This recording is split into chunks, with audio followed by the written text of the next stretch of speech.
I tell you what, it's not like the olden days. I'm Rosie. I'm Jake. And this is our podcast on a couple of adaptations of the true story of the Tudor dynasty. There have been quite a few of these over the years, including what they used to call talkie, one of the first ever talking pictures in the 30s. We're mostly going to talk about two different series that we've seen and enjoyed. One of those series is not from the olden days, and that's the series made by some Irish TV company that provided a lot of Irish cast, and an American company, Stars, and goodness knows who else really, which starred Jonathan Rhys-Meyers as Henry VIII, and I will just address this now. The first thing I thought, and I think a lot of people probably did too, was Jonathan Rhys-Meyers doesn't look like Henry VIII. But actually that doesn't really matter, as it turns out. Jonathan Rhys-Meyers first came to my notice playing Steerpike in the BBC's adaptation of Mervyn Peake's Gormenghast novels. He doesn't look like him either, but Steerpike and Henry VIII I happen to think are his best roles that I've seen. And what I'd like to do is talk about that one in comparison with The Six Wives of Henry VIII, the series of BBC plays from 1970, which covers pretty much the same time period as Jonathan Rhys-Meyers and Friends. And we shall also be discussing the other two series in that series, Elizabeth R. and The Shadow of the Tower.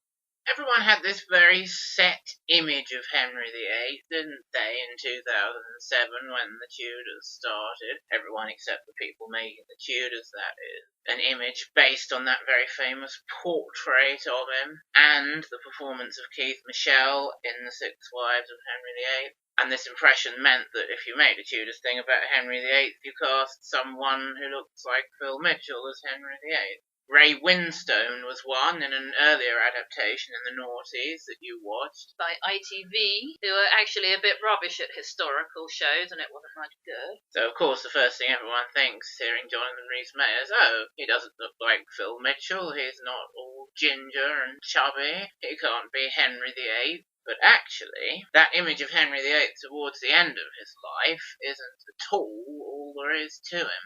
On one of my DVDs and my DVD set of that series, there's Jonathan Rhys-Meyers talking very seriously about the role and telling us when Henry VIII was younger, he was a very tall, athletic man with long red hair, and I don't really look like that either, do I? But never mind, because he plays the part very well indeed. All that wife-swapping stuff that we know so well, we think we know a story, but we only know how it ends, comes from very much the second half of his reign, almost the final third, really, the last less than 20 years of his life. And yes, as Jonathan told us, there's a whole other younger Henry VIII, and indeed Keith Michelle does play this lively, young, energetic, flowing-haired Henry VIII for a bit in the first episode of The Six Wives of Henry VIII. And he's right to do so, but we quite quickly get on to the festering mass of infection and infirmity that everyone thinks of him as, which is incorporated into Jonathan Rhys-Meyers' The Tudors later in the series, and perhaps rather later than it really was in real life. Although, of course, we can never know such things for sure, and they certainly make a big thing of his horrible festering leg through most of series 2, 3 and 4 of the Tudors. So the truth, as always, is probably somewhere in amongst all the fiction we can see, and everyone interprets it in their own way. I get the impression from what I've read, both fiction and non-fiction, and from these adaptations, that before Henry started all the wife stuff and his leg hurt, he was a much beloved and very benevolent ruler. He also ends up with the reputation of a tyrant. Max von Sydow calls Jonathan Rhys-Meyers' Henry a tyrant when he beheads young Master Pole and poor old Lady Salisbury, which is one of many things in that series which are a bit historically inaccurate. There are also things that are very historically inaccurate, such as the death of Henry Fitzroy, Duke of Somerset and Richmond, when he is about 3. They didn't want to bother with him anymore after that. Charles Brandon's French mistress, who we see towards the end of the series, calls him a monster. Charles is very surprised to hear this because he's been friends with Henry his whole life, practically, and hasn't really noticed what he's turned into and how he appears to people who only know him by reputation. We always say, don't we, and it's true, what a shame that Henry VIII and Catherine of Aragon didn't manage to have a living male heir or two, and Henry would have been perfectly happy, and they'd have had a long reign together, and the world ever since would have been quite different. But would Henry VIII still have earned his place as the most famous monarch in English history? Of course he wouldn't. What do we remember him for? Henry VIII and his 6 wives, because it's a very remarkable sequence of events, incorporating, of course, all the religious upheaval. It's so fascinating to think that the Constitution of Britain today has a lot to thank Henry VIII for. The monarch ever since, apart from Mary I, of course, has been head of the Church of England. And when you learn that at school, Henry VIII created the Church of England so he could divorce Catherine of Aragon, they don't bother explaining to you how really Henry was actually a very devout Catholic and always worshipped with Catholic practices, and as you can see from all the adaptations, burned and tortured people for not doing Catholic practices. As Thomas Cromwell says in the Tudors, the one exception is that Henry will have no man, prince or pope, placed above himself.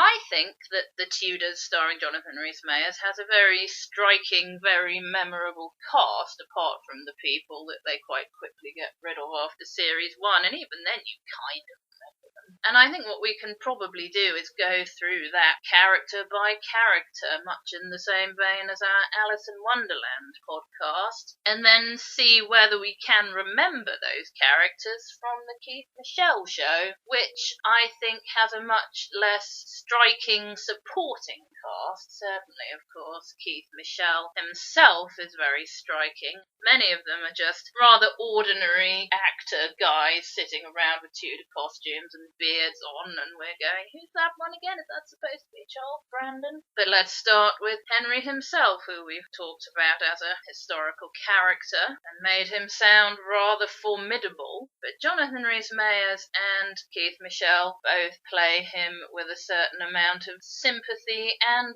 comedy, as well as at times making him seem like an unreasonable tyrant.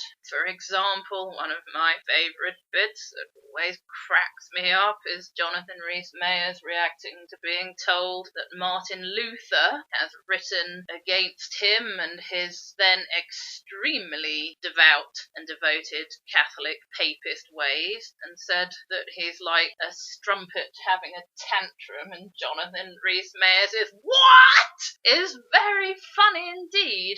Also, when Catherine Parr is going to be arrested for heresy and questioned, perhaps not burned, just frightened, Jonathan Rhys-Meyers and friends go for Henry rejecting the opportunity to cancel the arrest after she's talked him round and made him think that she didn't mean to question his views and things, which is probably the most famous thing that Catherine Parr did. Jonathan Rhys-Meyers is like, no, don't call it off, still come and arrest her, and they do, and he goes absolutely mad, but unfortunately doesn't actually push Risley, it is, over onto the ground like Keith Michelle does. He makes that very funny too. They go for a different kind of thing. Jonathan Rhys-Meyers has deliberately set Risley up for a laugh, perhaps to frighten Catherine a bit into submission. Keith Michelle and friends go for the more usually accepted, well, she managed to pacify Henry, and Risley and friends didn't get to hear about it and came to arrest her as instructed. Keith Michelle saying things like, is that chicken? And God's body. He can't remember the name of Anne of Cleves. He can't remember if it's her or Amelia he's supposed to marry. And there's a lot of, particularly in the second half, sort of doddering about and puffing about and being a bit of a senile old git, which perhaps nowadays would be very offensive and no longer appropriate, but it's rather funny back in the 70s. Yes, I was thinking while we were watching Keith Michelle, perhaps they've gone a bit far at times, making him a figure of fun, collapsing drunkenly all over the place. I like his Tinder profile to Catherine Parr.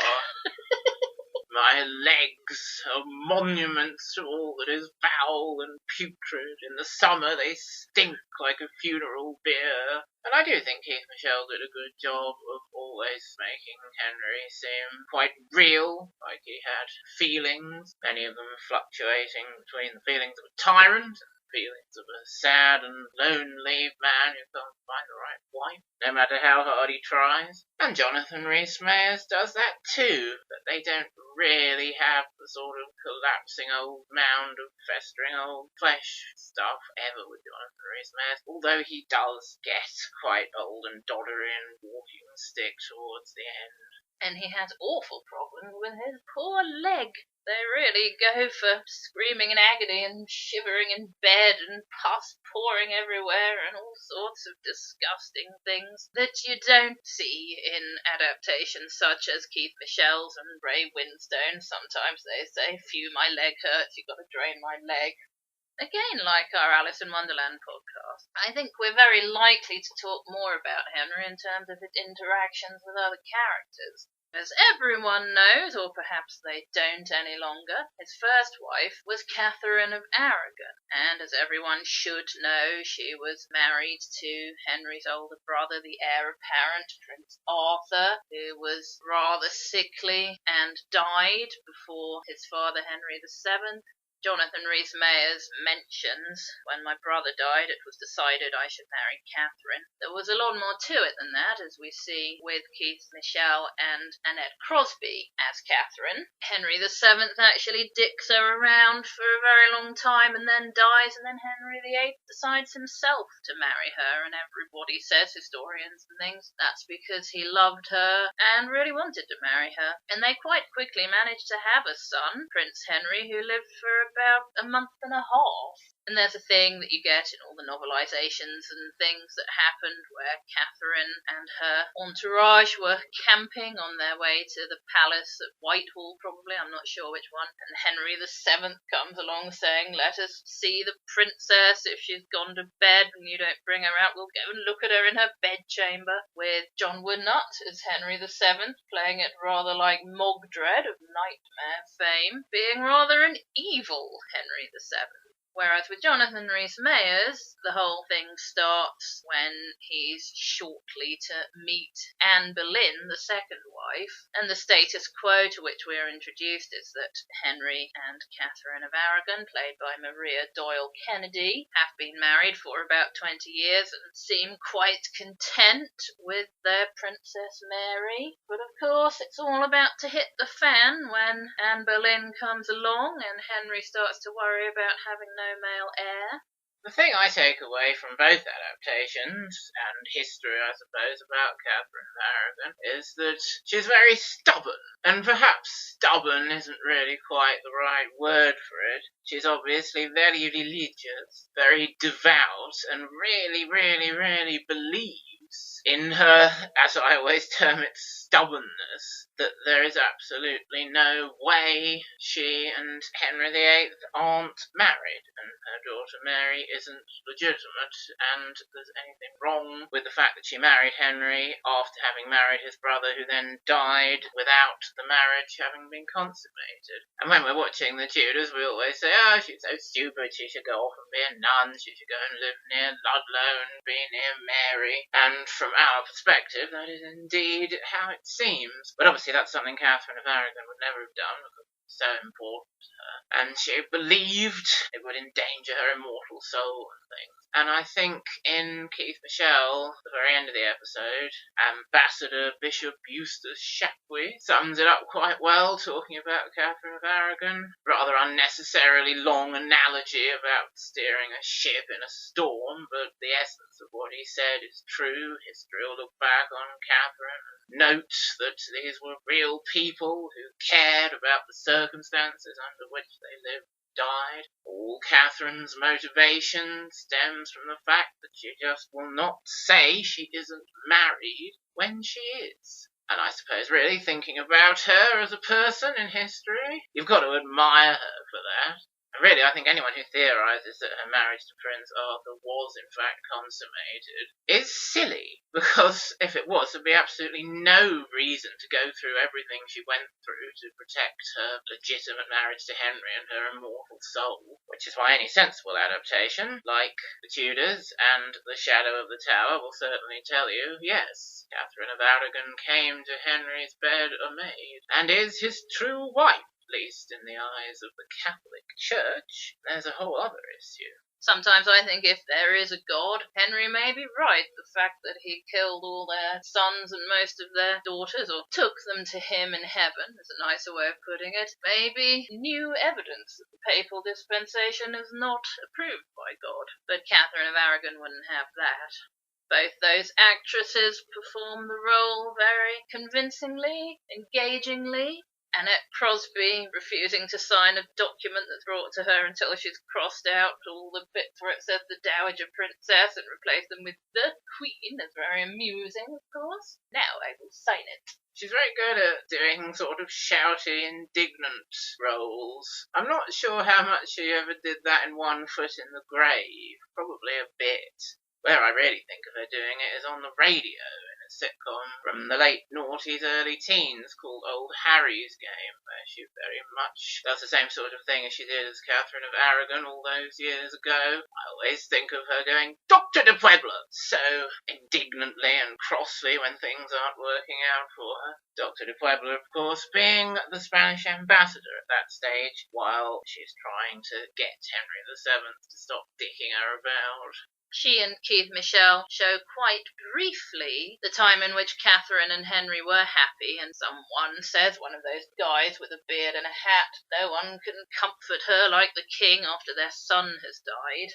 In the Tudors, it's evident that when they made the first series, they really didn't know how many more they had, and they dragged a lot of things out, including the Henry, Catherine, Anne Boleyn thing. For a lot of that, Henry is very cross with Catherine and sick of her stubbornness. So I do think it's worth reminding us that they were married for a very long time and he did once love her. When he's reading the letter that she famously dictates to him on her deathbed, and he sits in a dark corridor and reads it and has a little cry to himself, which is something of an artistic liberty that series took. I've read that Henry was seen to be quite pleased when Catherine of Aragon died, but I think really Jonathan Rhys-Meyer's and Friends' interpretation is more likely considering everything they went through together, and that's one of those times when they really humanize Henry.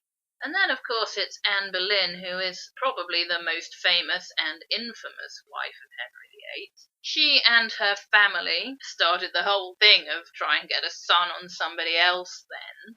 Her father, Thomas Boleyn, but more so her uncle, her mother's brother, Thomas Howard, Duke of Norfolk, so history tells us, were ridiculously ambitious, and they had this young niece that Henry seemed to quite fancy at a very opportune time when he, so they say, was pretty sure Catherine would never have any more children. In the books, the stories, it always says, oh, her courses have stopped. And also, they were able to use the religious reforms going on to persuade Henry. At least that's what Natalie Dormer, as Anne Boleyn does. She goes up to Henry with a book by Martin Luther or somebody, saying this book says there shouldn't be any popes. Kings should all be supreme head of everything in their own kingdom. And of course, Henry likes that very much, and after a lot of faffing about and courts and papal legates and things, creates the Church of England, which is basically the Catholic Church but with him instead of Pope, in order to annul his marriage to Catherine, or have Thomas Cranmer do it, and marry Anne Boleyn. Yes, like it or not, and he wouldn't have liked to think that he'd done it, Henry did kick off a lot of religious reform just by making that very big, significant change. And he'd never have done it, would he, if he didn't want to get rid of Catherine of Aragon? I was struck by a very interesting thought while watching the Tudors through. How much does Anne Boleyn believe in the Reformation in the Protestant Church? Does she as much as Thomas Cromwell, who obviously finds his in by being a reformer just when Henry wants some reformation for his own purposes? And I think we came to the conclusion, yes, Anne Boleyn does really believe in these reforms. She doesn't have to get hold of a copy of the Bible in English and stick it in her chambers and say to her ladies, now I want you all to come and read this and take comfort and guidance from it whenever you want. That's what the Word of God is for, and here it is for all of us. So I think that was a good, important thing to include there for Natalie Dormer's Anne Boleyn, and humanise her.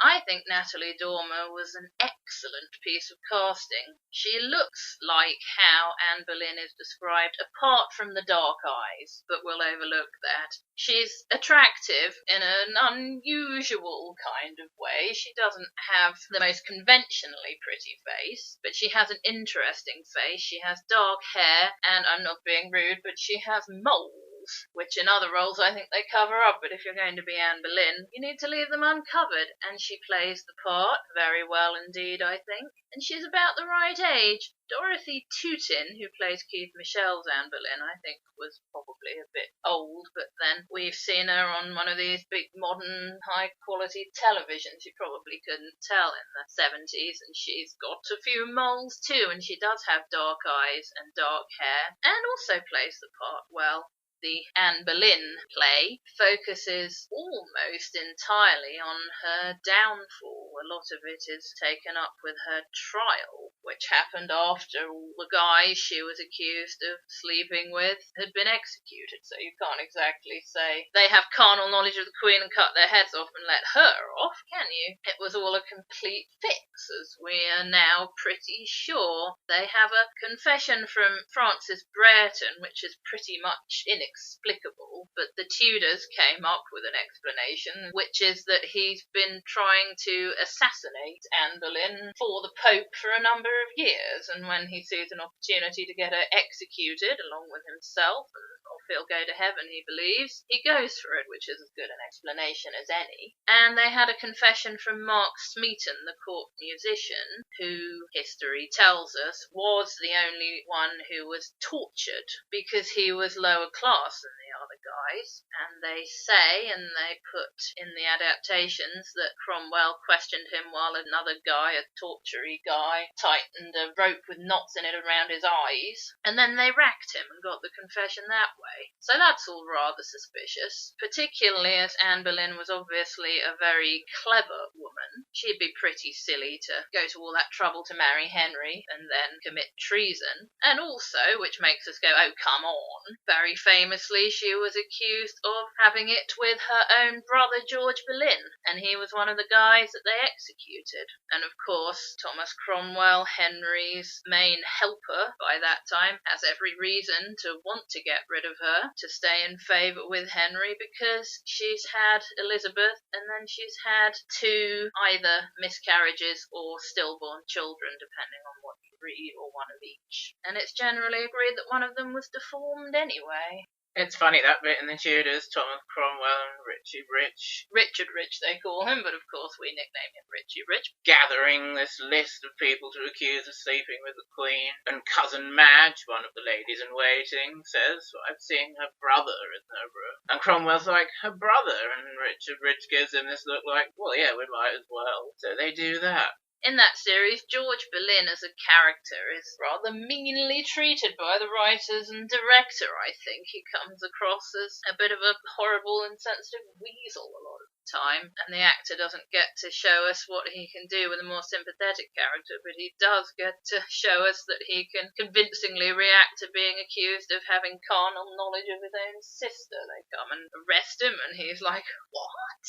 In the series with Keith Michel and Dorothy Touton as Anne, he is one of those very forgettable guys with the hat and beard and doublet and hose and stuff. I really liked during that whole Anne Boleyn imprisonment sequence in the Tudors the performance of George Irving as Master Kingston, the Constable of the Tower. There's a lot of bit parts in the Tudors, and a lot of actors come in and add something to them. And I think George Irving is my favourite of those, when he's talking to the executioner, obviously rather disapproving of him dawdling around and keeping poor Anne Boleyn waiting. And then when she's about to be executed, he's getting all emotional and stuff, just quietly to himself. As usual with George Irving, who played Mr. Mayor on Holby City, of course. A quiet but striking contribution to the show.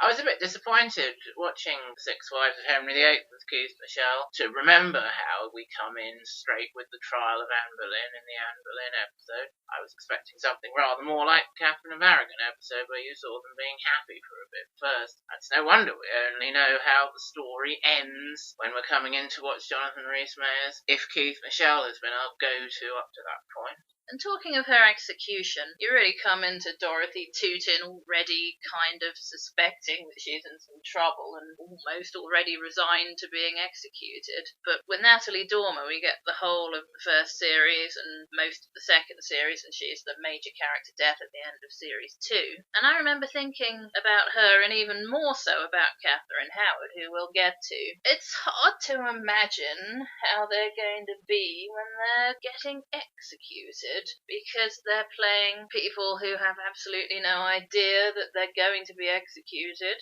And then when Natalie Dormer is playing Anne's execution, I think she does it very well indeed. You can tell that she's afraid, she is also geared up to it, has her belief in heaven, and I think those final scenes of series 2 are quite striking.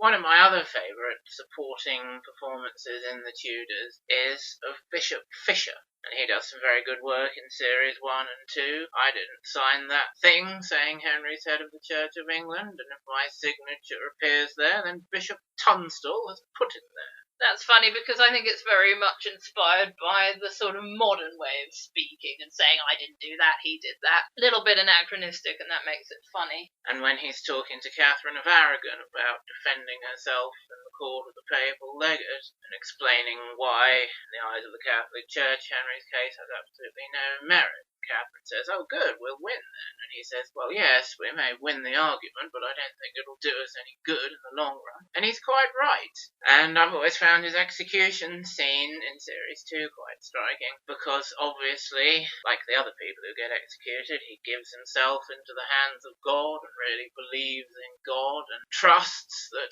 God will be his final judge rather than Henry VIII. But he does the bit where he says to the crowd, I'm not afraid to die, but I'm only flesh and bone, and now I need your help. And they have to shout to him, God bless you, Cardinal Fisher. And then he says thank you and kneels down for his execution. Bishop Fisher does appear briefly in Keith Michelle before he gets his head cut off, but of course his saintly partner, Sir Thomas More, doesn't appear in Keith Michelle on screen at all. And that was one of the things that definitely is better about the Jonathan Rhys-Meyers version. You do spend more time with the important characters and get to see the whole bigger picture better. And as you were mentioning earlier, in series 1 of the Tudors, they almost try to have too big a picture, too many characters, supporting characters like Thomas Tallis, the musician, and Henry and Charles's two friends, Sir Anthony Knivett and William Compton, who dies of the sweating sickness. And really, it's a good idea when we come back to the Tudor series too, to refine the cast and the focus of the show and really have a 3-season exit strategy, and that works very well.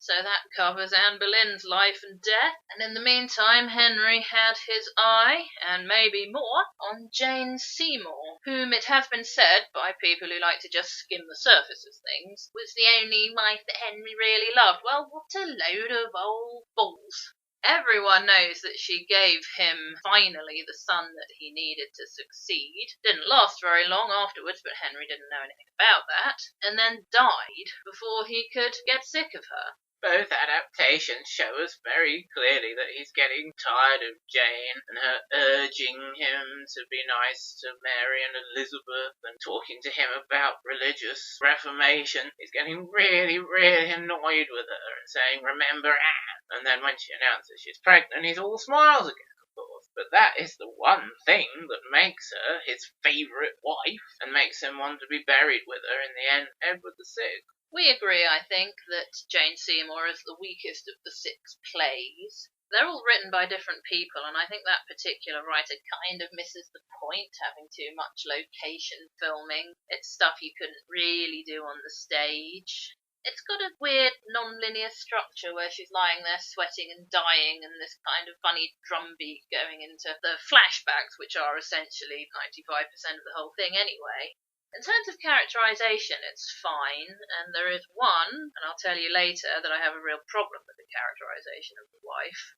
Jane is played by Anne Stallybrass, and she was the one that I thought very rudely, that actress looks really weird.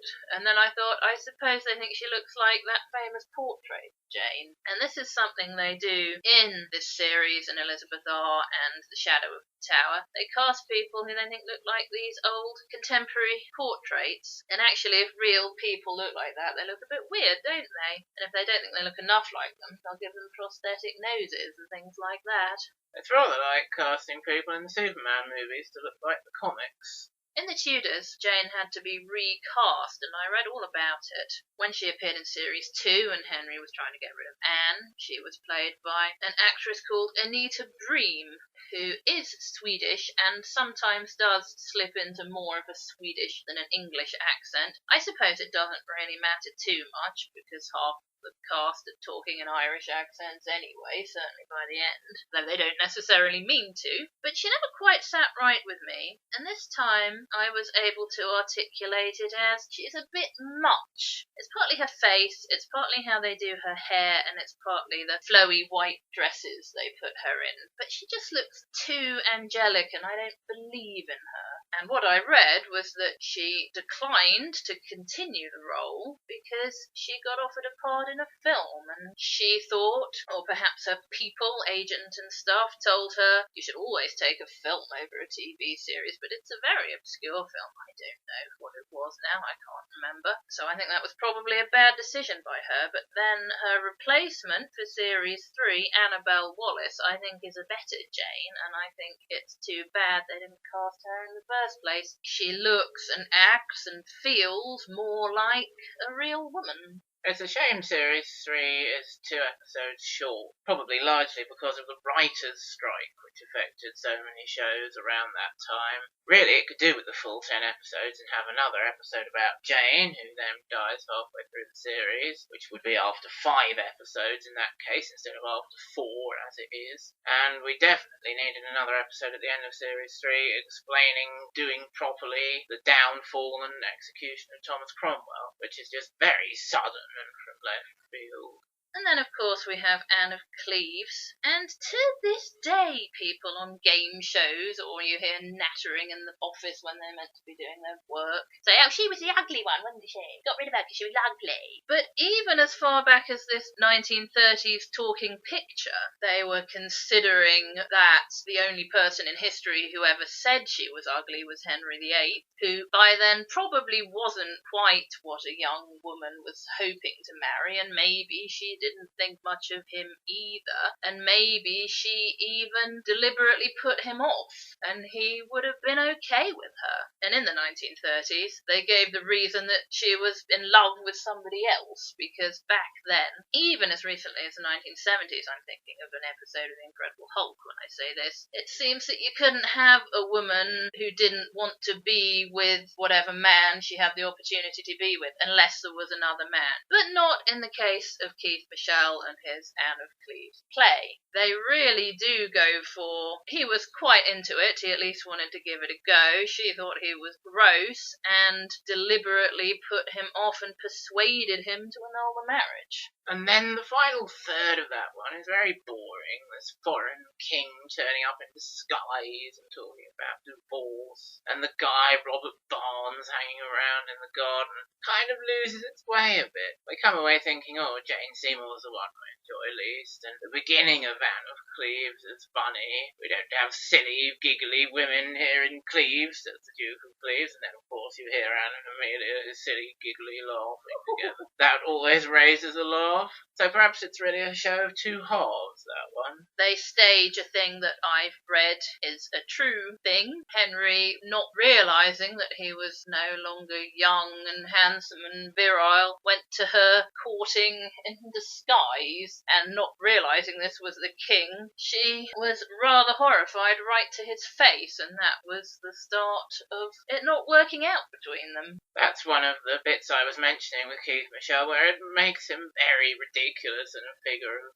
fun, staggering around, oblivious, a bit drunk, falling over, horrifying Anne of Cleves. And it is quite funny, but also they perhaps slightly overdo it at times. Whereas the Tudors I have seen talked about, written about, as something in which everybody is attractive all the time, and that's not really wrong. With Keith Michel's Anne of Cleves, it's actually hard to tell how attractive or not the casting department thought she was, because they all look weird anyway. Perhaps they want us to form our own opinion, because of course beauty is in the eye of the beholder, and just because you think someone's ugly doesn't mean everybody else does. But Jonathan Rhys-Meyers, it would be hard to argue, looks pretty good still when he's supposed to marry Anne of Cleves, who's played by Joss Stone. And I always think about the Radio Times when I think about her. They were very rude and scathing of the Tudors. I liked it when an extremely intelligent and articulate A-level student responded to an article they wrote, I think probably the one about Anne of Cleves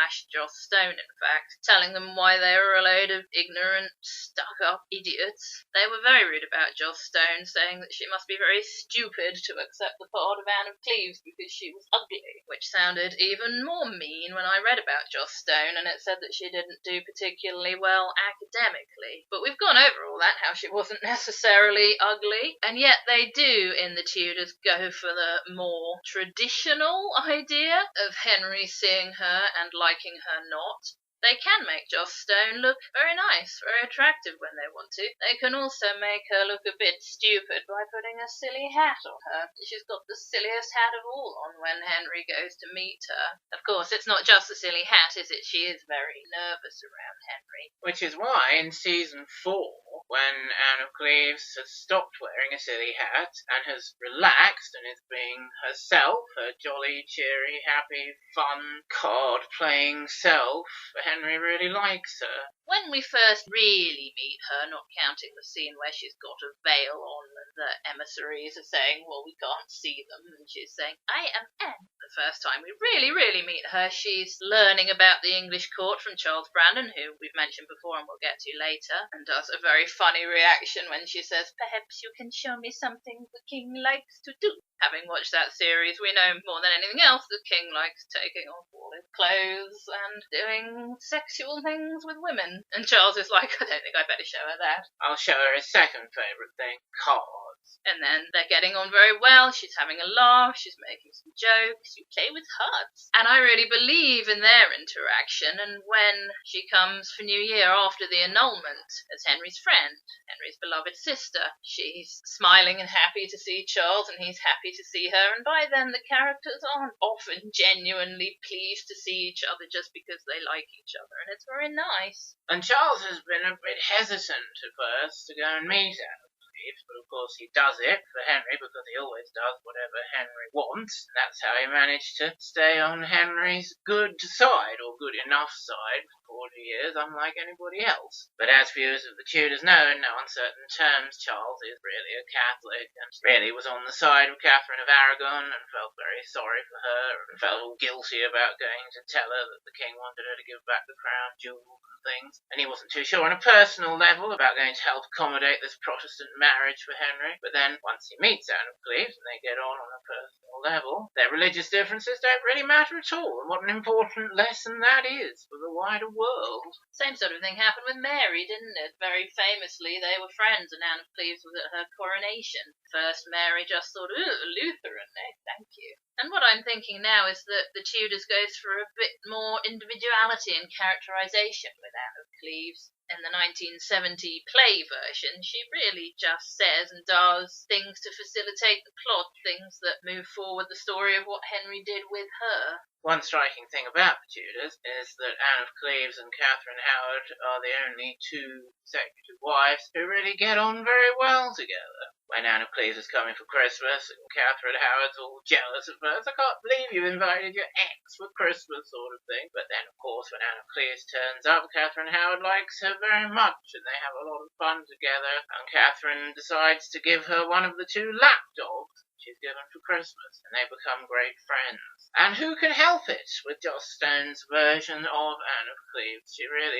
is a very nice person, and a very sensible person, accepting the annulment and the money and castles and comfort that come with it, and the king's friendship and gratitude. As well as all that, we do get the idea that she's not too keen on him as a bed partner either when she's telling Thomas Cromwell all about his pussy, smelly leg, as if to acknowledge, well, it's not necessarily all up to the man whether he wants the woman, and she'll say, yes, please, no matter who he is. And then, of course, you've already introduced the next wife, Catherine Howard. Another very striking piece of casting in Tamsin Merchant for the Tudors. A young actress with, rather like Natalie Dormer, not the most conventionally beautiful, but a very interesting and nice to look at face. Very cute. Cute face, cute voice, cute demeanour. And they really do go for the kind of young, naive, in over her head Catherine Howard that probably is true, although they don't go for the full extent, or even any of it, to which she was manipulated by members of her family, particularly the Duke of Norfolk, also her uncle as well as Anne Boleyn's. And when she does have her affair with Thomas Culpepper, aided and abetted by Lady Rochford, the late George Boleyn's wife, it doesn't explain why. Seems a very strange decision. Whereas Angela Pleasance's Catherine in the Keith Michelle series is very much encouraged by the Duke of Norfolk to have a go on Thomas Culpepper in the hope of having a baby getting an heir. And I always think, and I think I probably say out loud, well, that's not going to work, is it? Because if Henry can't, he'll know that he's not the father of the baby, so it doesn't really make sense. And also, that's the characterisation of the wife I mentioned earlier that I have a real problem with. I say Norfolk talks her into it, but she's not innocent and she's not being used and manipulated. She's portrayed as a bright little scheming whore. When we're introduced to her, she's threatening to beat up her friend or cousin who she's sharing a room with at court. She's clearly been physically abusive to her before. She's boasting about her love affair with Francis Darum, which very famously began her undoing. And then in the end, when Culpepper and Darum are going to be executed, they're both saying, oh, it's not my fault, it's not my fault. Culpepper's all like, oh, I was seduced, what could I possibly do about it? And that is what they're going for in the scene where Lady Rochford brings him to Catherine's bedchamber. Of course, if what you consider beautiful and I consider slightly weird-looking woman is saying, come to bed with me, there's absolutely nothing you can do about it, is there? And Francis Darum saying, oh, I never knew she'd married the king, but they did show how he turned up and started bothering her, which happened in real life. Apparently, I've read he came along saying, well, what are you doing? You were supposed to marry me, which there's absolutely no point in doing once she's married to the king. It's only going to get you into trouble, and if he hadn't done that, even if she had been found out, I very much doubt anyone would have come after him.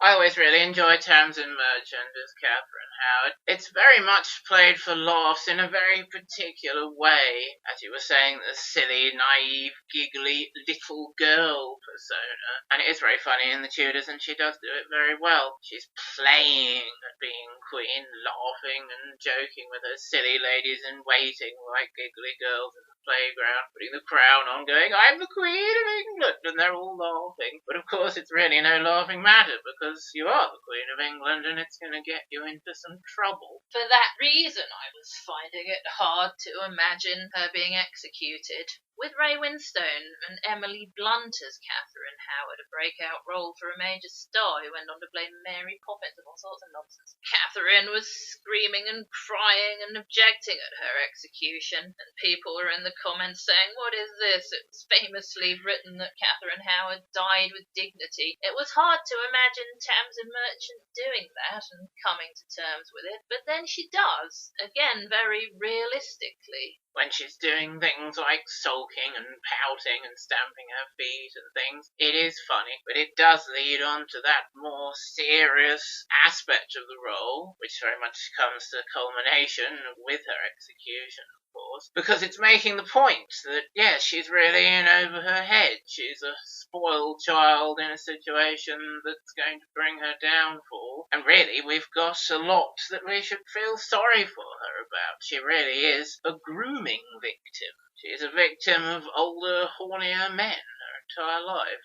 By Series 4 of the Tudors, in fact by Series 2 of the Tudors, they've got rid of their Duke of Norfolk. They didn't cast a particularly striking actor for the role, I don't think, and evidently nor did they, and he was one of the ones they culled. They do a bit of, oh look, this is my niece, even though that's wrong, he's her cousin, with Henry Howard, Earl of Surrey, the Duke of Norfolk's son, and also some aspects of his character that are more taken from the actual historical figure. But as I kind of said before, it's mainly her and Lady Rochford on their own. In the Angela Pleasance play, Francis Darum and Thomas Culpepper are both quite unstriking, I think. I can't tell the difference between them until I realise one of them doesn't have a beard. I happen to remember it's Culpepper who doesn't have a beard. I think in the Tudors, Francis Darum has a little stupid beard, doesn't he? And he is kind of gross, off-putting, which I think was deliberate in the casting of him and the making up and the acting. I really think they meant him to come across in a way that made us feel uncomfortable and made us dislike him. And they do have him turning up and being incredibly crass and, I was supposed to marry Catherine, which this male writer in 1970 seemed to think was a perfectly reasonable attitude, but now we realise it's not. And then Culpepper is also quite cleverly cast. He's sort of attractive, so we get why she wants him, but he's also, as you said, creepy. They really establish him as an antagonist, a bit evil, early in the Tudor series 4, with his rape of the park keeper's wife and subsequent murder of the park keeper, which helps to cement him as someone we don't like, don't approve of, and helps to build up Catherine Howard's role as victim. Interestingly, one of the deleted scenes is him at the trial for this crime, and Henry, because he's a favourite groom of the Privy Chamber, letting him off. And I can see why they cut that. It makes Henry much too much of a dick to let someone get away with rape and murder. Every other time throughout the series, he is seen to be just to the best of his own knowledge and belief. And this brings me nicely back to Henry. I wanted to talk about his relationship with Catherine in both adaptations. Something else I really believe in the Tudors, because he's had his dead Jane and his trouble with Anne of Cleves, and his leg hurts and he's feeling a bit, I'm past it, I'm not very happy. And then she gives him a boost, a new lease of life with her youthful exuberance and her funny shadow puppet shows and doing funny voices when she reads out Thomas Cromwell's letter. Jonathan Rhys-Meyers is laughing, smiling, thinking of her not quite in the same way as his other wives, although he does go to bed with her, so it's not what I like to call paternal, but it's kind of along those lines anyway. Whereas with Keith Michelle, I think they're going for that, but it doesn't exactly come across. It's a bit weird. There's a scene where his leg hurts, and Catherine comes along saying, "Come on, let me have a look, I'll clean it up, I'm not squeamish," and she's being very sort of tender towards him, and you kind of think, okay, maybe she's like a sort of nursemaid. And then there's the bit where they're going to bed and he's being sort of quite pervy when he is so old and made up in that way with cotton wool down his face and things, and he's saying, "Oh, take off your clothes, let me look at you." And then it turns out he couldn't manage it the next morning, and then after that, very surprisingly, and I've only just remembered to expect it, Catherine has to have a cry all over Lady Rochford saying, "Oh, he is so old and gross and yellow slow and pussy and abscessy, which is more in keeping with the sort of naive aspect of the character that they don't really go for in the end. And we're like, but you knew that, you already cleaned up his leg. So I think that whole thing is very badly thought through, to be honest. But then Culpepper and Darum are all killed, no matter which version you watch. And that reminds me, I wanted to point out that we've kind of been using execution and beheading synonymously as people do. But of course, a hanging or a burning, like what happens to Robert Barnes, or hanging, drawing and quartering, which happens to Darum, is also an execution. Usually, Henry would commute someone's sentence to beheading, but not Darum, because he's so horrible. And then Henry decided he wanted to marry Lady Latimer, Catherine Parr, which I've read and seen in the adaptations. Wasn't really planned. She came to petition him to let her husband Lord Latimer off some crime he was accused of. And he decided he liked her and wanted to marry her as soon as he could. And Jonathan Rhys-Meyers is sending her presents and things while her husband is still hanging about on his deathbed. And she is understandably reluctant. In the Tudors, Catherine Parr's actress gets to be a special guest star because she is Jolie Richardson, who plays the part very well, very engagingly, as they all do after the cull of the boring cast members. One thing they go for is that she's disappointed not to be able to marry Thomas Seymour straight away, having been in love with him, and he was also waiting for her husband to die. Whereas in the Keith Michelle play, Catherine Parr doesn't seem to like Thomas Seymour very much, and he doesn't seem to like her very much, and they were saying early on, oh, we were supposed to get married, weren't we? And then after Henry's dead, do you want to get married? Right then. But they seem to hate each other. Another very strange decision by the playwright there. But I think I've already talked about probably the most famous thing Catherine Parr did, which was to almost be questioned as a heretic and persuade Henry to call it off. In a way, it seems a bit strange after her reluctance that everyone knows what happens to his wives, that she decides to attempt to use her influence to really push Henry to take the reform all the way and say that transubstantiation is nonsense and whatever else it was that the Protestants didn't want in Henry did. And it does get her into some trouble. And when she finds out that she's going to be questioned and arrested, not necessarily in that order, she says to her ladies, right, we mustn't do this anymore, we must be completely amenable and subservient to the king, which is very sensible. In Keith Michelle, they really go for Catherine Parr as a kind of nursemaid to Henry as he goes downhill towards the grave. It's an interesting fact, actually, that Catherine Parr's marriage is the second longest after Catherine of Aragon, a clear winner by 20 years. And they do have a lot of fondness for each other in the Keith Michelle show. So much so that Henry apparently gets over his impotence and they do have a sexual relationship, which surprised me when I first watched Keith Michelle. She describes him when he's dead as the king whom I grew to love. She seems to like him a lot more than she does Thomas Seymour in that.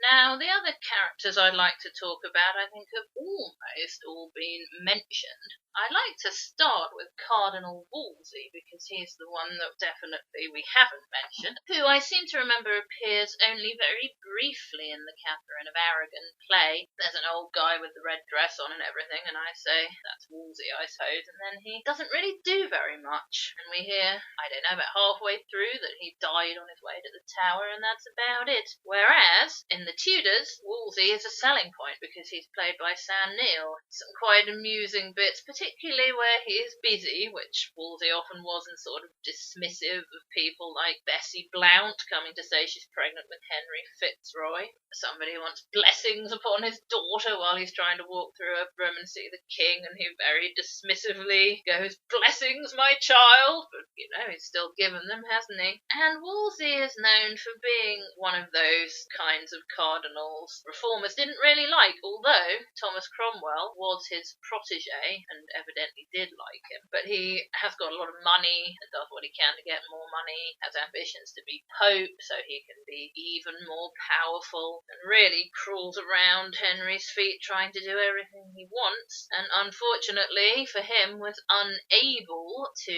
help him get his annulment from his marriage to Catherine. And again, it's really a more sympathetic portrayal than we might be used to seeing, especially when he's out of favour and he has to go and be the Bishop of York, which isn't bad, is it? But he has to do it in this horrible leaky house. So he has the idea to try and team up with Catherine of Aragon, and for that reason Henry's really had enough and sent him to the Tower, and history says he died of illness on the way. That's a bit convenient. I kind of believe in the scene where Sam Neill uses his fruit knife to cut his throat, take his own life on the way to the Tower. The one thing, obviously, they did know for certain when making Series 1 was that they had Sam Neill signed on for the 10 episodes, and Cardinal Woolsey was going to be the big character death at the end of Series 1. What a wonderful contribution Sam Neill makes to that series. Very strikingly at times, showing us the remnants in Cardinal Woolsey of quite a humble, caring, religious man who has obviously since been very, very warped by greed and money and power and politics, which are rapidly leading to his downfall. The person I think of next from there is Thomas More, who we've already said wasn't in Keith Michel's show, but he is a major character in the Tudors, and I consider his to be the first major character execution. It's after Bishop Fisher, or Cardinal Fisher as he is by then, but he's more of a major character than Fisher. He gets to be in the opening titles with an and or a with, doesn't he, Jeremy Northam? And my goodness, his portrayal of Thomas More with the script he's got to work with is quite annoying. What a sanctimonious git. I think it can be hard for writers and actors to find the balance between being a good and a righteous person and really believing in things, in More's case, God, the Catholic Church, a higher power, and having your head up your own arse, which I think Jeremy Northam's More really does. He goes around telling people off, getting all indignant and puffed up about being asked to sign this document saying that the king is the head of the church, and that's what he and Fisher got executed over. I find it hard to gauge how much they really wanted us to like Thomas More and to care when he did get his head cut off. He's got this family whom he loves very much and who love him and come and see him in prison, and he's all 6 o'clock shadow and sleeping in hay and stuff, which I think they meant to be quite moving. The trouble is, if you're going to portray Thomas More, you can't ignore the fact that he burned a lot of people. And again, he really believed in what he was doing,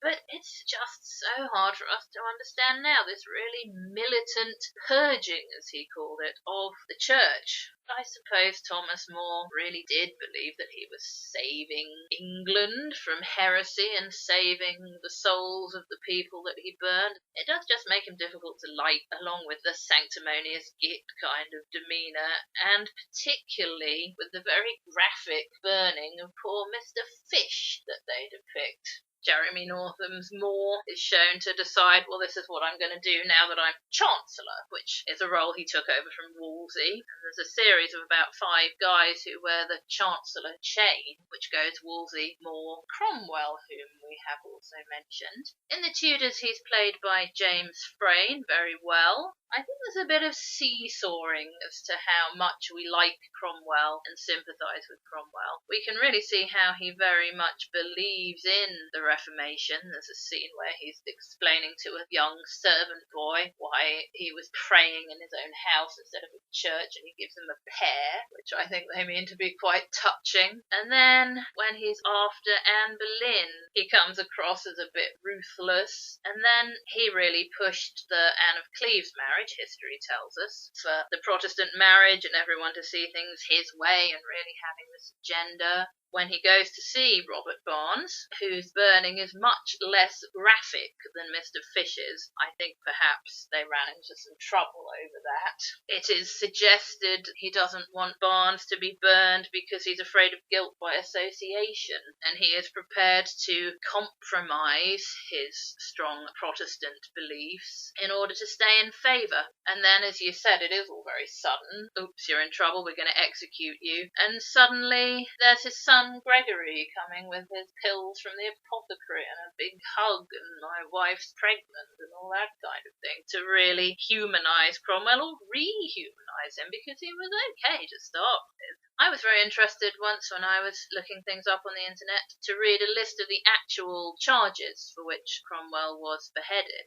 There are about 7 of them, but I can only remember 2, which are sheltering heretics, which has got to do with Robert Barnes, and arranging appointments without royal approval, which has really got to do with the Anne of Cleves marriage. And those are the 2 things they go into in the adaptations. And Robert Barnes, as you were saying earlier, is there with Anne of Cleves in the Keith Michel play, but I did think it was all rather glossed over what happened to Cromwell because of all this. And the episode towards the end, Cranmer and people like that are saying, oh, Cromwell's going to be executed now, without really explaining why. But of course we're very happy to hear that, because isn't Cromwell utter rubbish in that series? Cromwell in Keith Michel is a real line stepper. Ruins quite a lot of scenes by stepping on people's lines and making them very awkward. It's a poor contribution to the show, really. In the Tudors, where James Frayn's Cromwell says to Charles Brandon, you feel sorry for Catherine of Aragon, don't you? And Charles says, yes, don't you? And Cromwell says, yes, I do, actually. I'm not heartless, despite what some people might think. And at times during that series, it's easy to think, oh, he is pretty heartless. Certainly, he's very ruthless. There's the bit where he's trying to get Thomas More to take the oath and sign the thing to save his life. And you were saying, yes, I really think Thomas Cromwell wants to help Thomas More to come to terms with it and save his life. But then when More stubbornly won't do it, and Henry wants the charge to definitely get him out of the way, Cromwell has no hesitation to send Richie Rich to screw Thomas More over by getting him to say Parliament cannot make the king head of the English church, and thus go back on his promise, Thomas More promised not to discuss the matter. I suppose if I were asked to think of a real-life Icarus who flew too close to the sun, I might go for Cromwell, particularly as he is low-born and rose not necessarily higher, but from a lower point than people like Anne Boleyn and Catherine Howard, and I think had more control than they did over what he was doing. That's why many of Henry's lords and councillors don't like Thomas Cromwell, because he's low-born. Particularly in Keith Michel's show, the Duke of Norfolk, who's played in that by Patrick Troughton, who'd quite recently been the Doctor in Doctor Who when that series was made. As you mentioned, the Duke of Norfolk is only in the first series of the Tudors, played by an actor called Henry Sursney, and they can't find anything very interesting to do with him, and he doesn't do it very interestingly. So anything that Patrick Troughton does later in the series, which is quite a lot, gets taken over by other characters. In season 3 of the Tudors, Charles Brandon takes the role of the real-life Duke of Norfolk in a couple of ways, notably in the suppression of the Pilgrimage of Grace, the Rising in the North. And also you get Charles being hating and vindictive towards Cromwell, which is rather less appropriate for Charles, Duke of Suffolk, than for the Duke of Norfolk. I mean, Charles isn't exactly noble-born himself. He is ennobled by Henry, and I don't believe he really has the same snobbery as the Duke of Norfolk. Also, in that series, he's not normally a dick, which the Duke of Norfolk quite famously was. Patrick Troughton has a lot to do in the Anne Boleyn episode and, of course, the Catherine Howard episode, and I mentioned how he's not there for Terms and Merchants Catherine, and that role is kind of a little bit filled by Henry Howard, Earl of Surrey. I found it quite a striking difference in Cromwell's letter pleading for mercy from Henry. In Keith Michel, you've got Patrick Troughton reading it out, rather contemptuously hating Cromwell. I cry for mercy, mercy, mercy. much more amusing scene, though perhaps a little less likely to be true, in the Tudors, where Catherine Howard is the one reading it out to Henry, and he's resting his head on her naked bottom at the time, and she's making him laugh by saying, "Oh, I cry for mercy, mercy, mercy, oh, what an idiot." And we also get that letter in James Frayn's voice with the emotion behind it, which is a very interesting and striking artistic decision. This isn't the first podcast where we've mentioned Henry Cavill as Charles Brandon, Duke of Suffolk. It was a very good decision they made at the end of Series 1 to keep him and find ways to use him throughout the rest of the run of the show, which they do struggle to do at times, so perhaps he does get a bit lost taking the role of Duke of Norfolk, as I was explaining. Not sure quite what to do with him always, but it's very important to have him there. He is the other actor, apart from Jonathan Rhys-Meyers, who does appear somewhere in all 38 episodes and works very well as a mainstay of the show. It always strikes me how Charles is the one person who always, first and foremost, thinks of Henry as a person, a friend, rather than, as you were saying, a king, a tyrant, a monster. And at times Charles gets to realise, perhaps he has gone a bit too far. He's very good at reacting facially to Henry when he starts losing it, if his leg hurts and he is being a bit unreasonable, and when they're old and Henry's obviously going a bit mad and Charles is dying and struggles out of his deathbed when he's been summoned. Henry's making him kneel and commanding him not to die and things like that, and he makes that face like he's lost it, but I can't say anything or do anything because he's the king. Very sensibly, he's always mindful that Henry is the king, and he does what he can to please the king, and Henry appreciates his service and friendship, despite his sometimes turbulent, emotional personality. I think it's very important that we see that Charles always cares about Henry's feelings and wants him to be happy, and Henry Cavill brings that across very well. Sometimes, as they're getting into middle age and they're no longer joshing about having fun like they used to do before Henry was king, and Charles tries to have a little joke with Henry, and Henry doesn't exactly reciprocate, and Charles is like, oh dear, things aren't as fun as they used to be. Like when Henry's wondering, was Anne Boleyn really untouched when she came to my bed? And in the Tudors it's shown actually she wasn't. She'd already been with the very annoying Thomas Wyatt. He's asking Charles, do you think ladies sometimes lie about their maidenhood? And Charles is trying to have a bit of a joke about it. Oh, do they ever not lie about it? And Henry starts getting a bit cross. So you can understand why, when Henry's asking Charles to go and meet Anne of Cleves, and Henry's going, you keep your hands off her, Charles. Charles is a bit of, God, is he being serious? Does he think I'm going to go and seduce her? And then Henry's laughing, so Charles knows it's safe to laugh too. The one time, I think, when they're both in middle age and they're on the same wavelength and both feeling like a laugh, is when Charles is saying, my wife won't sleep with me anymore. Henry's just had this medal struck in commemoration of his marriage to Catherine Howard. Henry says, how can I help your marriage, Charles? And Charles says, when my wife consents to sleep with me again, you can cast a medal. And they both have a good laugh about that, and it's a bit like the old days on the tennis court. I remember saying when we were watching it, I like Henry Cavill, I like his face, and I like his voice, and I like his acting. If it weren't for all those things, he's the kind of character that they could have said, well, we don't need him, and as you said, they were finding ways to use him. He was married to her in real life, Mary Tudor. In the show, they went for Margaret, I think because there was already Mary Boleyn and Princess Mary. Of course, their marriage wasn't much good, was it? Back in those days, Charles was a bit of a cad, had as many women as he could, whether he was married to them or not.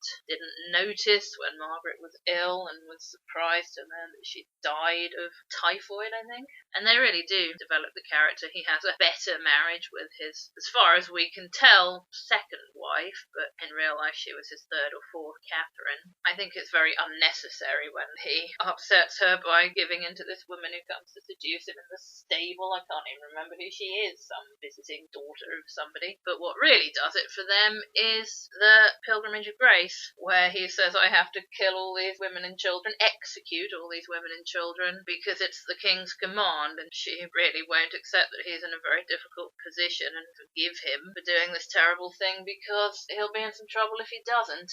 And then, of course, there are Henry's children, played by various young actors and babies. By the fourth series, we have a regular Elizabeth, but we get our regular Mary back in series 2 with Thomas Boleyn, who I don't think is worth going into detail about, coming to ask her whether she'll admit to being a bastard, and she says no, and he says then you can't see your mother anymore and all that kind of thing. And she's played by Sarah Bolger, who I think is very charismatic, attractive, talented, does a better English accent than many of the Irish actors, but she is one, and Queen Mary, Lady Mary as she is in the show, is very, very famous for burning as many Protestants as she probably could. The nickname Bloody Mary, I've always thought, doesn't quite fit. She's more Bernie Mary. And Sarah Bolger portrays Mary as a fully rounded human with loves and hates and hurts and hopes and dreams and disappointments. And this idea that she would like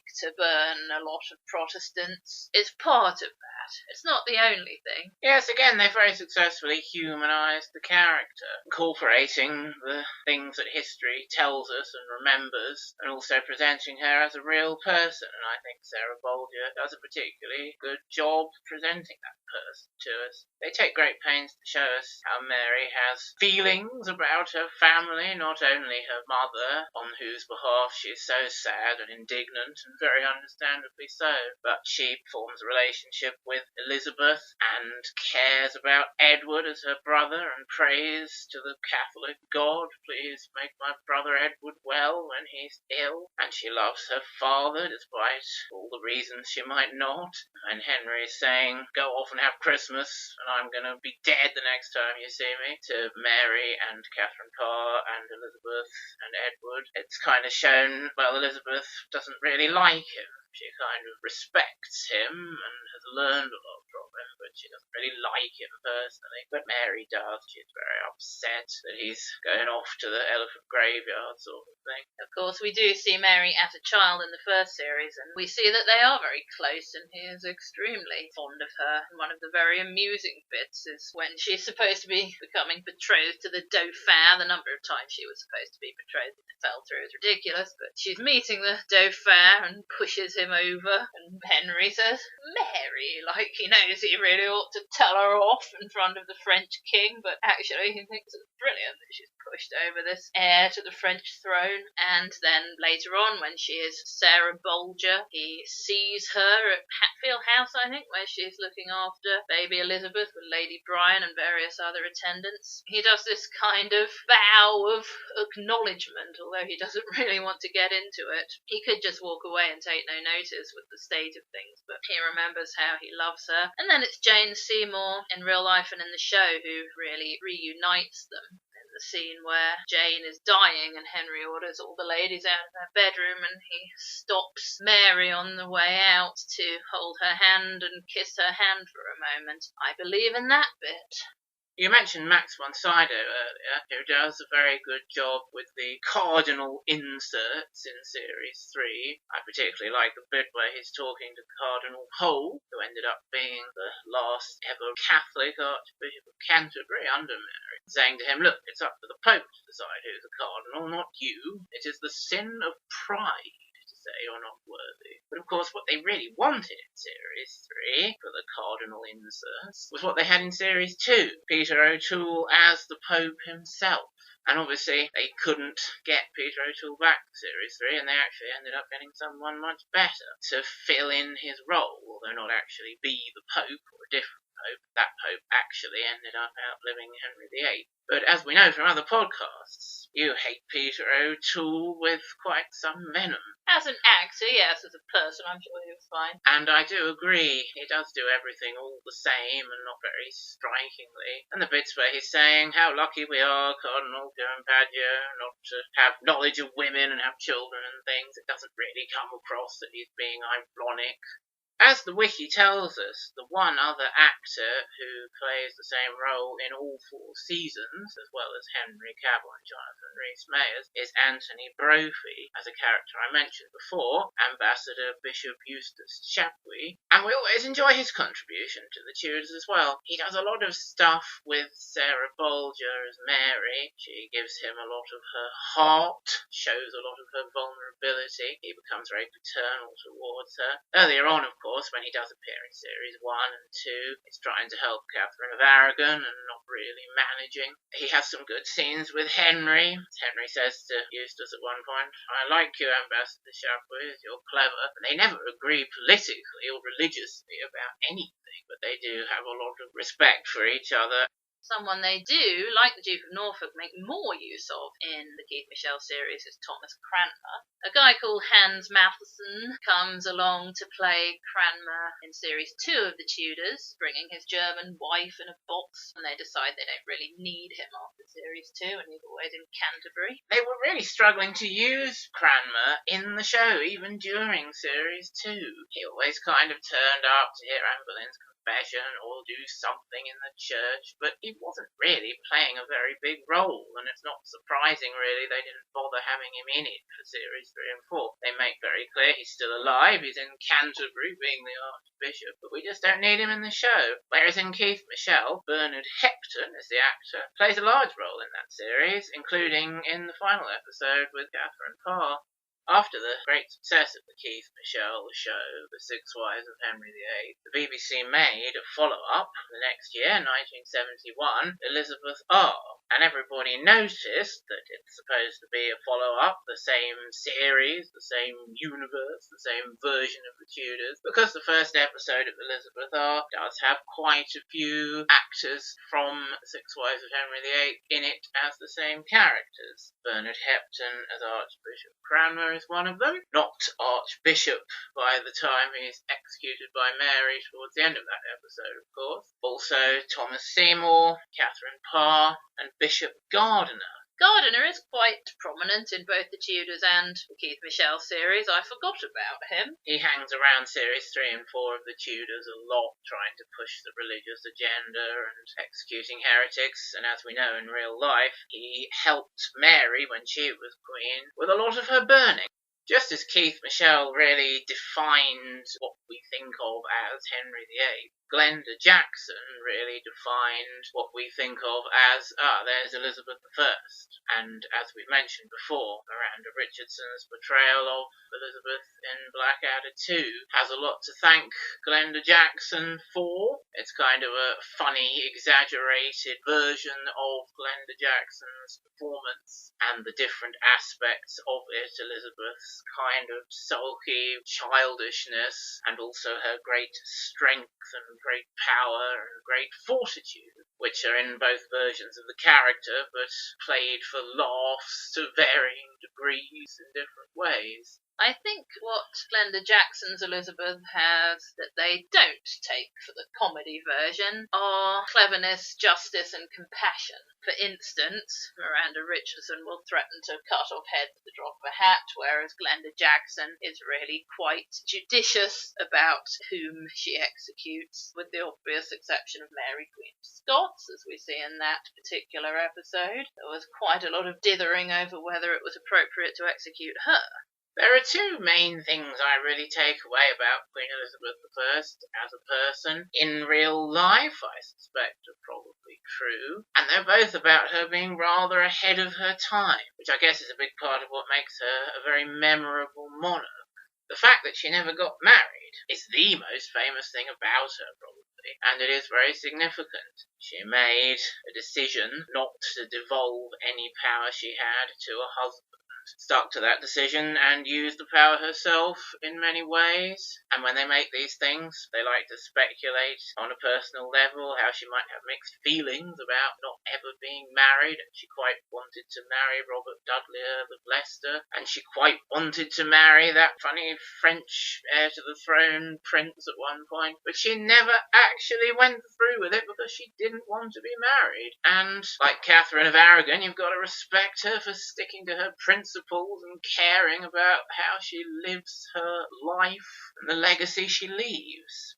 The other really striking thing, which I think she's very ahead of her time, is her religious attitude, or her attitude to different religious denominations. She was raised a Protestant, we know, but of course she's much more tolerant than any monarch before her towards religious differences, and she spells it out for us a couple of times in Elizabeth R. There is only one Jesus Christ, and we all worship him. Anything else is just quibbling over ceremony. And isn't she right? And what a progressive view that was, and it's helped to shape, hopefully, a more tolerant world where different denominations of Christianity and different religions do respect each other, certainly a lot more than they did in the 1600s anyway. Some episodes of Elizabeth R, I'm afraid I do find a bit boring, depending on the writer.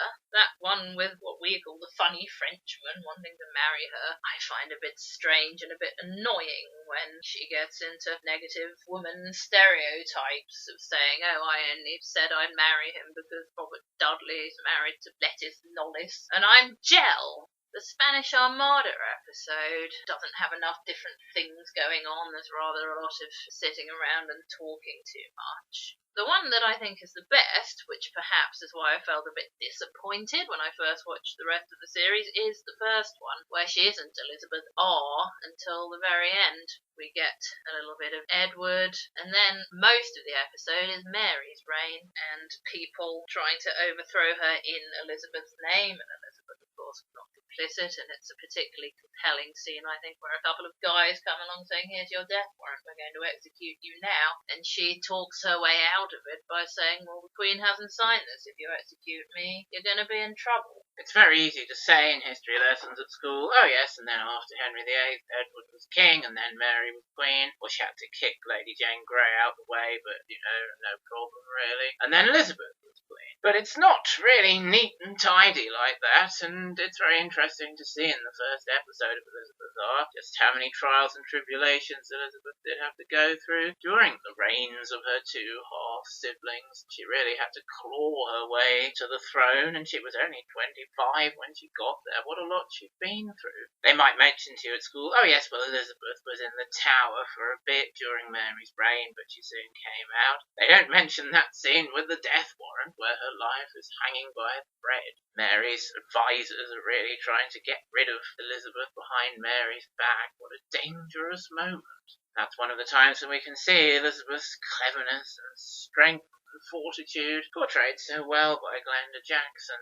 The other episode that I don't really find boring is the Mary Queen of Scots one, with the Babington plot.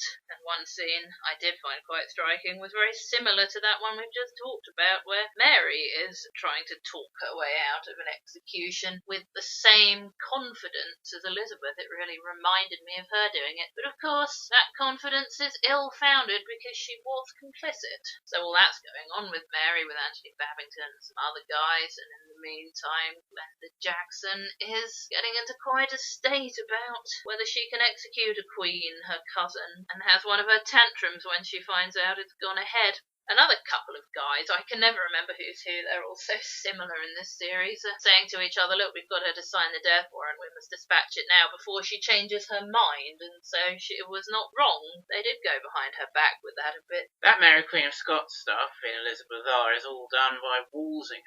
Sir Francis Walsingham, and he has his helper, his secretary. And then in the next episode, she's saying to William Cecil, Lord Burleigh, oh, you and Walsingham plotted the death of my cousin, Mary Queen of Scots. And we're like, well, he wasn't in the last one, Cecil. It was all Walsingham, really. And then, of course, Thomas Hardy plays Robert Dudley, Earl of Leicester. Sweet Robin, my eyes. It's funny in the final episode where people are saying she calls Cecil, Lord Burleigh, my spirit. And I was like, well, yeah, she just started in that last scene, which is the last scene he's in. Shame she didn't call him my spirit throughout the series. That last episode has a lot of Ireland stuff in it, which is a little bit boring. A lot of location filming where the horses don't like being in the river.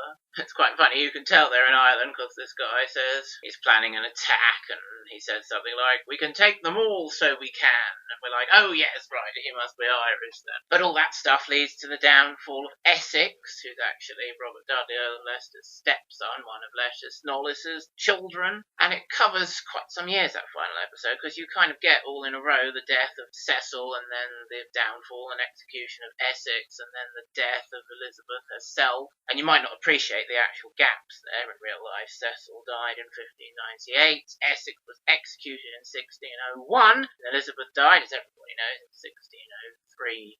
Obviously, after the great success of these two Tudor series, the BBC felt they could do no wrong and did actually make a third Tudors series for 1972 to kind of complete the Tudor dynasty by going back and making one about the reign of Henry VII.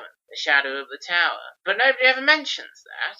I was surprised to find out, oh yes, there is actually a third series of The Six Wives of Henry VIII, Elizabeth R. The only DVD you can get hold of it is Dutch. Apparently the BBC have never repeated it. They don't like it that much. They felt it fell somewhat short of the first two series, and obviously it wasn't as popular and didn't gain the critical acclaim or the ratings popularity of the first two, which you can kind of see why that happened, but also I think it is a shame to exclude it from the gang of that Tudors trilogy because it's not bad at all.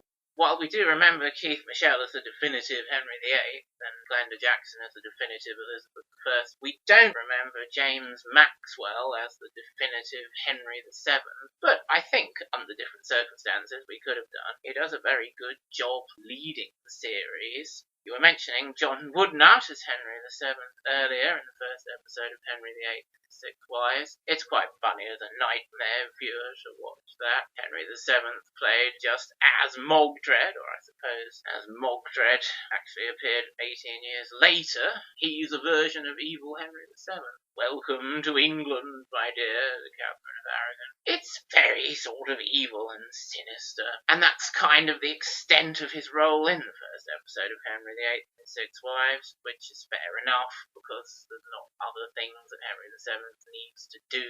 It's one aspect of his character, but he is a much more rounded, fleshed-out character in The Shadow of the Tower. James Maxwell playing Henry is a kind of shrewd, measured, at times slightly sinister, but always very human character. King, never hastily rushing to execute anybody, trying to play things very cleverly, very cool, and doing a good job of stabilising the country after so much civil war, despite many attempts to rebel against him. It's a different format, The Shadow of the Tower, because the first two series, as has been said, are 6 1.5-hour plays, or about 1.5 hours. The Shadow of the Tower is actually 13 45-minute episodes, which gives it a bit of a different feel, and it's only a little bit more actual filming material than the first two series, just arranged differently. But perhaps they might have gone a little bit too far and tried to fill up a little bit too much screen time. I think budget might have been a bit of a problem. They reuse a lot of set pieces and props that we notice. Oh, there's those stairs, there's those horn cups. And they have a lot of blackness, black walls, black curtains hanging around. And some of the lighting is rather poor as well. I don't think it has the effort and the budget of the first two shows, unfortunately. But it does have a lot of good and interesting aspects to it as well, because the reign of Henry VII isn't so well known as the reigns of his son and grandchildren, and some pretty interesting things did happen in it. There's a couple of interesting rebellions, first one being with Lambert Simnel, which is a name that one knows, but might not be sure exactly what role he played in history. Same with Perkin Warbeck, the other big deposition attempt. There's a bit of variety in the series, with the episode about trying to assassinate Henry using an astrologer and a potion, and it's kind of played for laughs episode, and it's a bit weird but quite diverting. We really thought it had the feel of a backdoor pilot. It was mainly following these assassin characters, nearly all of whom were called John, and they were like comedy characters. The kind that probably isn't appropriate anymore. There was a camp young idiot who was trying to use magic to get a girl to like him. There was a priest with old man forgetfulness who didn't know what was going on half the time, and then there was the warding off the devil guy who was saying, why do they say us Catholics are superstitious? It's not superstition to do all these things that God wants. And then he starts fiddling with his ring, making noises, and one of the Johns says, what are you doing? And he goes, I'm warding off the devil, and we kill ourselves laughing. The Explorer episode is quite interesting because it features this character Giovanni Caboto, or John Cabot as he's called when English people have written about him. And of course it was a sort of time with Columbus and so on, discovering the New World, and I was interested after watching that episode to look up Giovanni Caboto, and as it turns out, he's not actually as famous and well known nowadays as perhaps he ought to be. Because what Wikipedia told me was he was the first European since the Vikings, probably, to set foot on the continental American landmass under the patronage of King Henry VII of England, which is actually a very interesting and significant thing to do. Of course, Christopher Columbus only ever reached the islands. And then, of course, the episode we've talked about perhaps the most and found most interesting is the Heretic episode.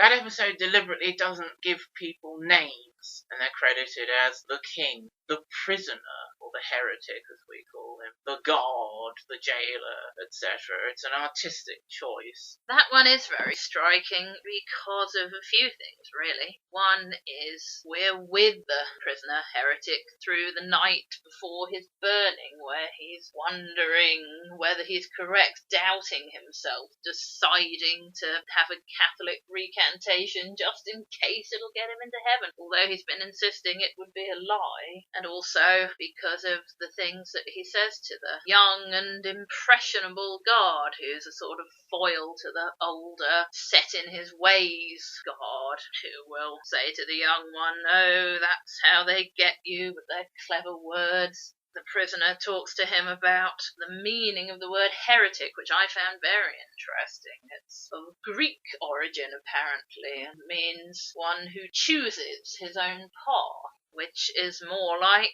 Elizabeth's view of people with religious differences. They're making their own choices, which are equally valid. But of course, the meaning of heretic has come to be somebody who is wrong, somebody who corrupts the word of God.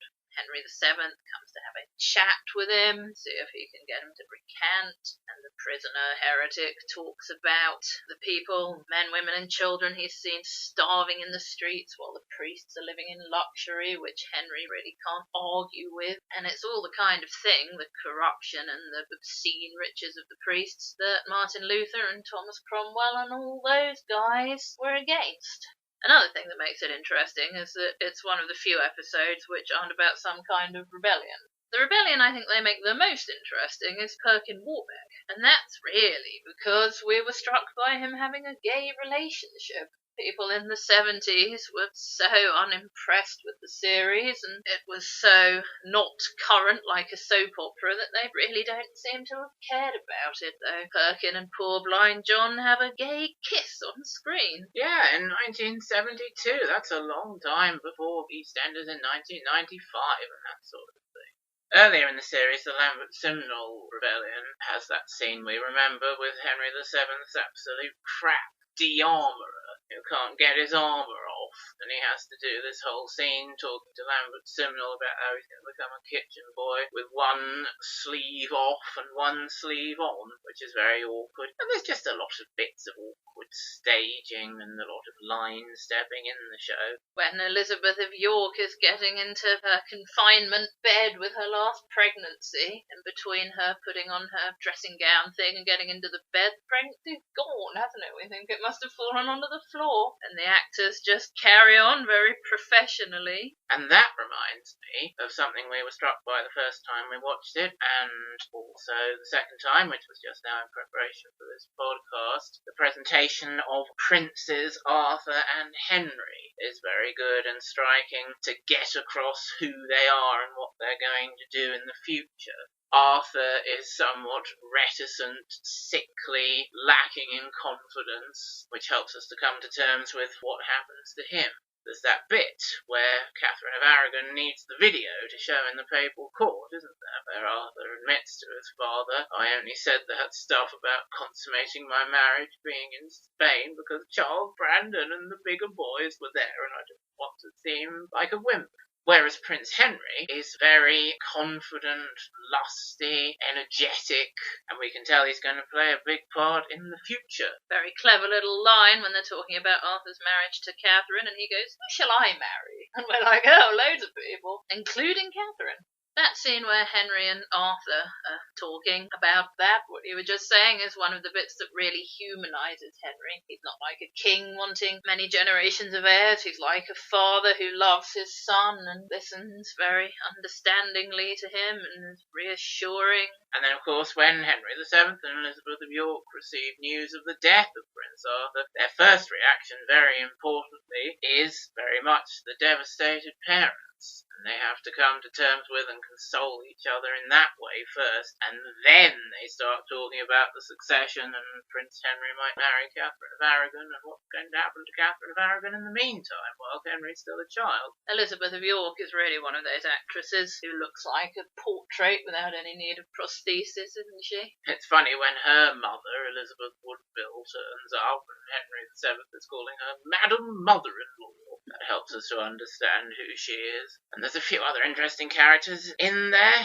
Henry's mother, Margaret Beaufort, tries to manipulate him at times, as she always has, but he really learns to stand up to her and do his own thing as king. He does like and appreciate the efforts of his uncle, Jasper Tudor, Duke of Bedford. And then you've got the ill-advised rebellion of the Earl of Lincoln, who is a female line Plantagenet claimant, very foolishly tries to get involved in getting Lambert Simnel onto the throne, though he knows perfectly well it's not the Earl of Warwick. The Earl of Warwick in this adaptation, of course, perhaps based on real life, being what we might have termed in our childhood at school as a Durbrain, though nevertheless he was the last remaining true descendant all through the male line of the Plantagenets. The poor Durbrain got tricked into being complicit with some treason with Perkin Warbeck, which is a slightly evil thing of Henry VII to do after insisting on keeping him alive this whole time, so that Isabella and Ferdinand would agree to the marriage of their daughter Catherine of Aragon due to there being no obstacle, no legitimate male heir.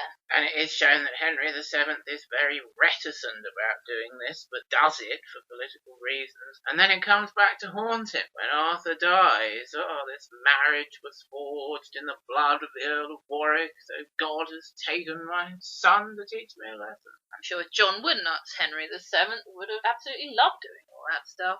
Another quite striking thing is the death of Elizabeth of York, of childbed fever from that pregnancy that fell on the floor, and the young actor playing Henry very effectively portrays his extreme sadness at the death of his mother, and we're reminded of Annabel Wallis dying of childbed fever. Jonathan Rhys-Meyers saying, it's childbed fever, I know because my mother died of it.